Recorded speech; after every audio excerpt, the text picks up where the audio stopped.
the critic, Rick, the critic. When she come into your place, yo, you best not forget it. She gon' tell you how it is, cause she's Rick, the critic. When she all up in your city, yo, you best not forget it. Let you know if she like it and if she get with it. Let the whole world know and be the first to admit it. Let you know if it's good and if she dig it, cause she's Rick, the critic, Rick, the critic, Rick, the critic, Rick, the critic. She the first to admit it if she can't dig it, cause she's Rick, the critic.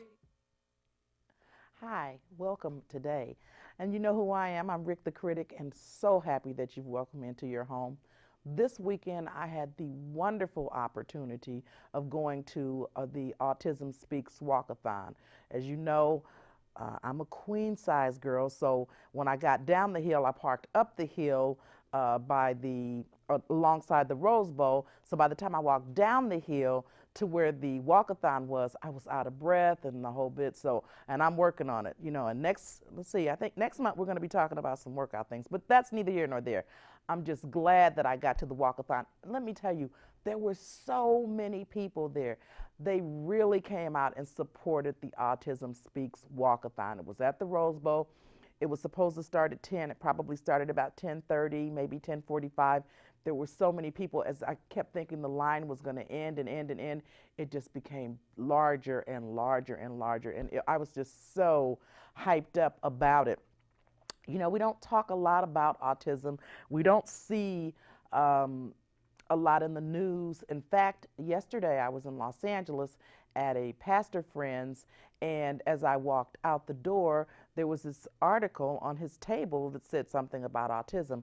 So today I have a wonderful, wonderful guest with me. Her name is Deborah Spencer. I had the wonderful opportunity of meeting and talking to her, and she has a child, Dominique, who has autism, and we're going to do a telephone interview with her. She's in Texas, and of course, we're here in the wonderful state of California. So we're going to talk to Deborah. And is Deborah, is she on? Okay, not yet, but when she does come on, we're gonna talk to her. I want to talk briefly with her about autism. Autism is kind of a quiet thing. I saw a lot of people. Holly Robinson Pete was there. She was endorsing her book, My Brother Charlie, because I believe she has a set of twins. One of them has autism, the son Charlie, and I think the daughter helped her co-write this book. So it was a cute little children's book, and I was impressed. I didn't see Toni Braxton. I expect her to be there. I saw NBC, so you know, they got great coverage, and it just looked like it was just a wonderful thing. I wish that I could have. They just walked around the Rose Bowl one time, so that's the 3 miles, and like I said, some of them they just the line just seemed endless, just endless. It was just wonderful. I just wish you could have been there. It was so nice. I started to talk to the NBC crew for a second, but they had to rush off to the other side of the Rose Bowl, so I wasn't able to talk. But let me tell you what I did see.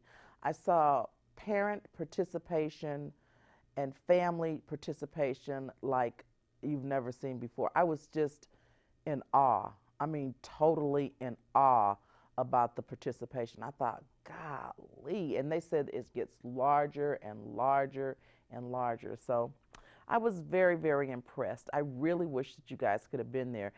I don't have, I'm just kind of waiting and talking to you guys until Deborah gets on the phone. And then we can talk a little bit about Autism Speaks. We're going to talk a little bit about the walk. We're going to talk about her recognizing autism in her child at an early age, some things that you might want to look at too as viewers.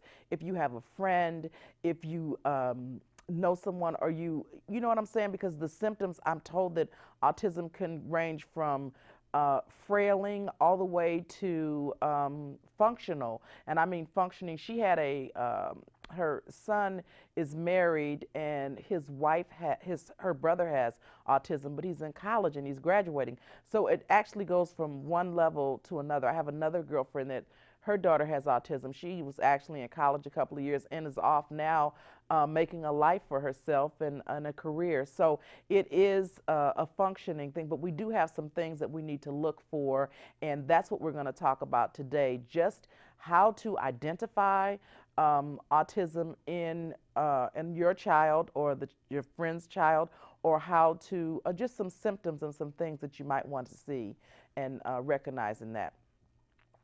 I am. I'm just. What's going on here?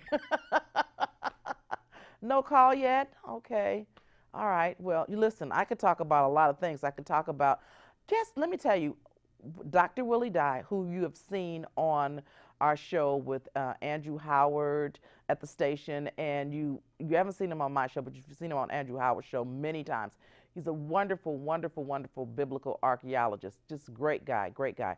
Anyway, I went to Altadena Library to give some flyers, leave some flyers there to encourage the children there to be able to come and actually see an African American archaeologist, not just looking at it on TV, Indiana Jones and the whole bit. Erica at the library, I left the flyer with her. She called me later on and said she had to get some more information from the main library. Then she called me back and she said to me, well, Juanetta, you don't have your last name on the flyer. You don't have that you're a nonprofit. And I thought, wait a minute. Now, this is a library that I've been going to for 4 years. I mean, they know me well enough that I don't even have to have my card with me. And she actually asked me for identification. She said, we need to know if you're a nonprofit. And I thought, it wasn't endorsing any payment or anything like that. We were not asking for money. It's a free workshop, the lecturer was Dr. Willie Dye. There's a free lunch. It's just a wonderful thing. It's going to be at the retreat center on May the 15th. And she was not willing to post the flyer for the children to be able to attend, or their family members or whatever.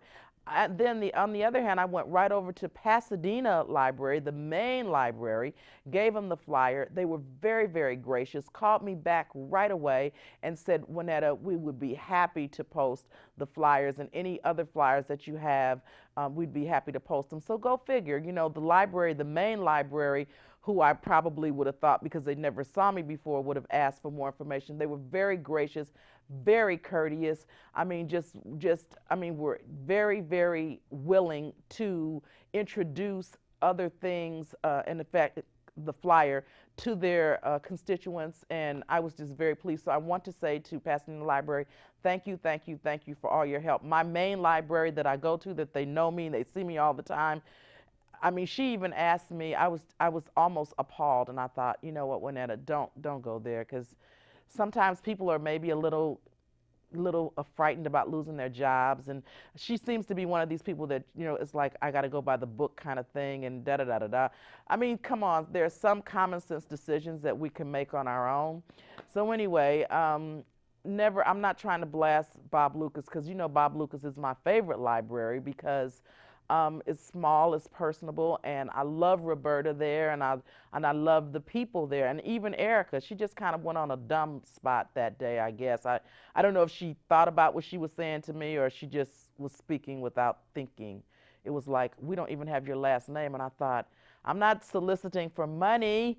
I just want to get the information out. So, as usual, we get some slugs, and it happens like that. The other thing I want to talk about too, I had the wonderful opportunity this last year to attend that pre-apprentice construction class that the Flint Ridge sponsors, and the city and others, they sponsor it. It's down at the, you can have it at the Jackie Robinson Center, then they have one over on Villa, but you learn a wealth of information about construction, you learn about green, they introduce you to different schools, schools for electricians, schools for contractors, schools for plumbers, anything dealing with construction is a go. I mean, they introduce you to the schools pay for it, they have interns. It's wonderful. It's a great opportunity. I only have one thing to say about it, and I was going to go and talk to Jaylene because she's so busy and she's such a wonderful person, and she's always trying to bring as many things as she can to the northwest side of town. She's just an awesome lady, and I endorse the Flint Ridge Foundation to the highest. I mean, I just cannot give you enough praises. I started with them when they first started, and I'm still continuing to work with them because they're wonderful people. I do have a couple of things to say about Mercedes and Denise, the people that were helping in this program with the pre-apprenticeship. The class ended December 18th, I believe. When the course ended, I could not attend, for my graduation because I had an emergency. I had to leave town. So I got back, and I called them a couple of times to ask them about my certificate, because you get one from the city, you get one from Flint Ridge, and you get one from Pasadena City College. It's just an excellent program. And for all you young men and young women that are 18 and know nothing about construction, I endorse the course to the highest. I mean, it's a great course. Mercedes, on the other hand, was very lax about getting my certificate to me, and then they turned it over to Denise, and Denise is even slower. So I have been waiting from December, and it's almost December again. It's December, January, February, March, April, soon to be May, 6 months to get a certificate of completion from completing the class. When I called down there to speak to Mercedes, she said to me that she was going to handle it and that she'd get my certificate out. Then that took maybe a couple of months, and then after a couple of months, then I called back and I said, you know what's going on? Denise was out on maternity leave, so she couldn't handle the situation, so she didn't know anything about it. So I said, okay. So she says, well, listen, don't bite my head off, because I really didn't know. And I'm thinking, okay, fine, now you do know. So she called me back, left a message, and said, I need your address. I need to know if the address is correct. The address is correct, then we'll send the information. I have yet to receive the information. I almost started to call Jaylene and say something, but I thought this would be much better to let my viewers know that there are some slackers in the Flint Ridge Foundation. Okay, Deborah's on the phone now. There are some slackers in the Flint Ridge Foundation, and I don't want you to think that I don't want it to put a direct hit on the Flint Ridge Foundation, because the people that have built that organization are great people. They just got slackers like Denise and like Mercedes. They're just slackers in the organization, so don't kill them. Okay, Deborah's on? She's online? Yes. Deborah? Yes. Hi. Hi, how are you? Listen, and was your trip back home great? It was wonderful, except for we had some bad weather here in Texas. Uh-huh. We had to land in Oklahoma City until the tornado warnings were lifted. Oh, my. I know, but that's okay. We made it safely. All is well. Listen, I am so glad. Listen, I was just telling the viewers earlier what a wonderful time I had at the, I told them that I walked down the hill. I wasn't able to really jump into everything because, I'm a queen size girl, so it was a lot of stuff going on. I really couldn't do the whole thing, but listen, I was there supporting and trying. Now listen, let's talk about autism. You know what? I had the chance to speak to you and talk to you. I want you to give us a little information about how you can identify autism in your child. I know when we spoke, we talked about sometimes those signs get misrepresented or misinterpreted, however we want to put it, but there is some type of sometimes they can be misleading. So I wanted to talk about, I talk to people all the time and different things are going on, and sometimes these things can be misdiagnosed. Could you tell me a little bit about when you noticed, and because when we talked, I was just in awe because of all the things that you went through and all the tests and different things that you and your friend knew to do to even get to the point that you were. Could you just tell me a little bit about it? Okay, you're fading in and out, but I think I heard you say you wanted me to discuss what autism is and the signs of autism. Yes. Yes. Can you hear me?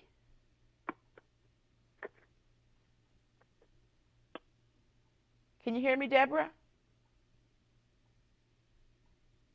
Okay, we're experiencing some technical difficulty here, but we're gonna just keep on talking. She's gonna, when she does come back and we can't hear her, she's gonna tell us, as I said, about autism, how to identify autism in children or infants, and just tell us a little bit about the symptoms. Are you back, Deborah? Okay, we lost her. We think she hung up because we think she's on the cell phone. Because you're on the landline, so you would not be fading in and out, but she might be on the cell phone. Oh, okay. All right. Well, we'll just keep moving right along. You know what? This is obviously a great subject. This is like the second time we've, tried to bring this particular program together for autism. So we're just going to stay with it, and we're going to just stay right with it, and we're not going to get up off of it, because I think it's a wonderful, wonderful show, and I think that you and I need to be able to recognize. Let me tell you a little bit of background about this lady. She was, when she became pregnant, there were some things going on with her, and she had a very dear friend. You know, friends are real, real important. She had a dear friend that she was discussing some symptoms with. Well, her friend, Pilar, worked for the military. So she was able to ask some doctors that were in the Navy SEAL. Okay, she's back? Okay, I'm back. Okay, great. What were you on a cell phone?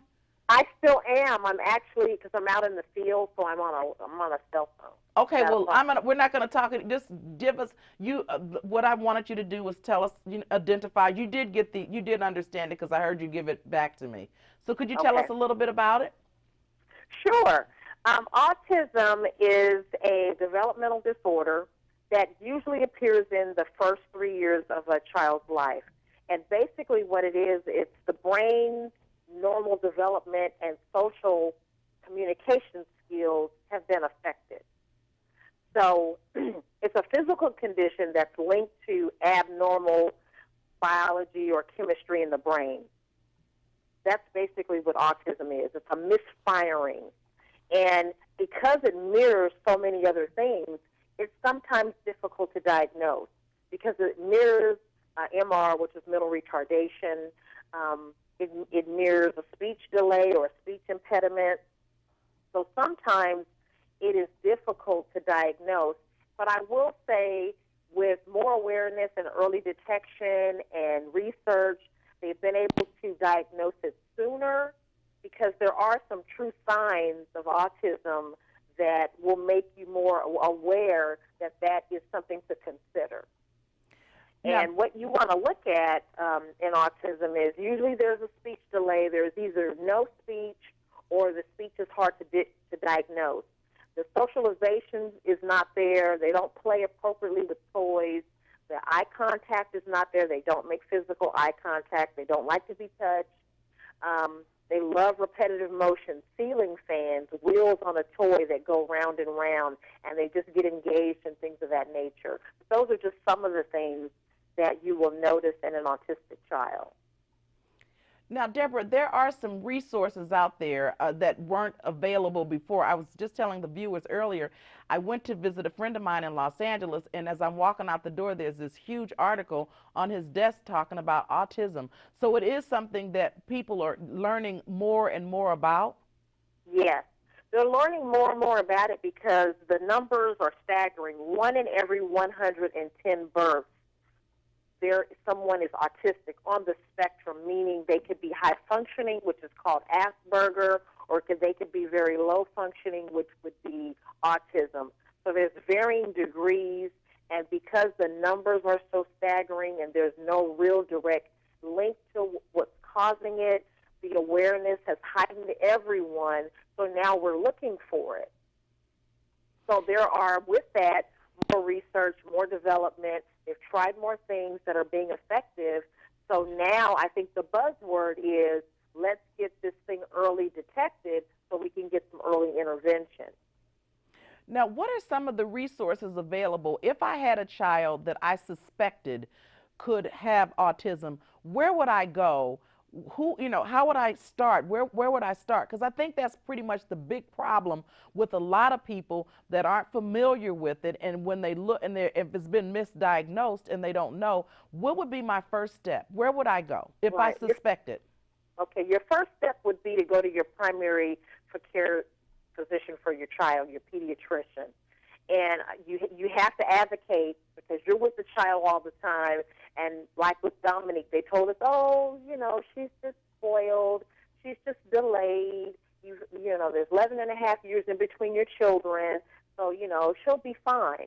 But we knew that there was something not right. And I think that's the key is that you have to go with your gut instinct. And you have to be persistent, even if it means that you have to go outside of your primary care physician and get another opinion, which brings me to a very large resource in California, which is Regional Center. Regional Center is a place that will give you a second opinion. They'll subsidize your insurance. They'll give you those services that are not covered under your insurance plan. So they will also do a diagnosis for you free of charge, an assessment. And you always want to look at your large hospitals, Children's, Loma Linda, those types of facilities that operate in research. I would go there. You want to have your child seen by a neurologist. Those are the things you want to do if you see that there is some type of delay.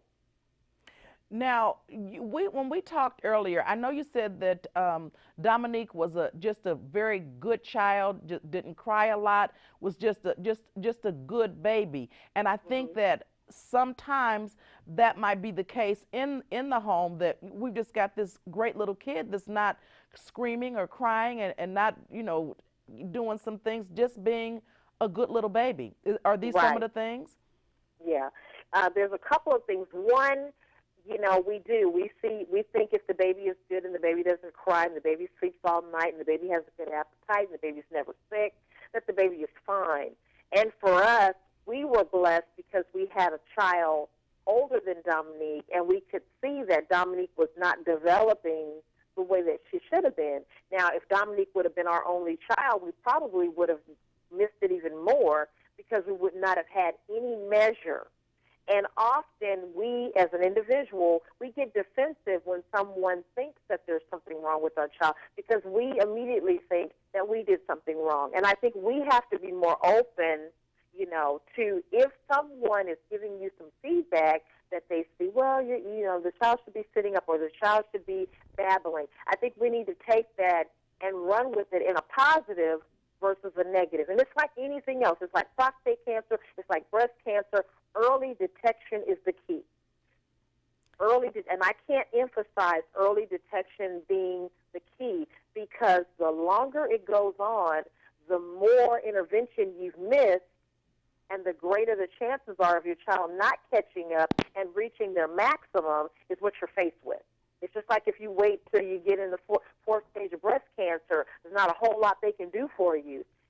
Whereas if you would have noticed that lump and you said, it may go away, but I'm going to go in and get it checked out anyway early.